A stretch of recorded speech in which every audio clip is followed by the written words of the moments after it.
Hey everyone, and welcome back to another video. In this video, I'm going to show you how to turn on AirPlay on your Hisense TV. So this video is going to be particularly useful for individuals. Let's say that you have an iPhone and you want to AirPlay photos onto your Hisense TV.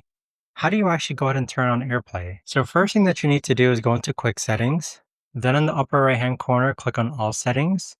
Then from here, you want to scroll all the way down to where it says System. So click on System.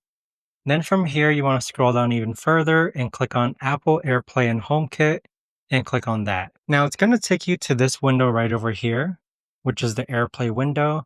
So simply just make sure that AirPlay is turned on and there you have it. But that right there, guys, is the best and easiest way that I know of to actually go ahead and turn AirPlay on your Hisense TV.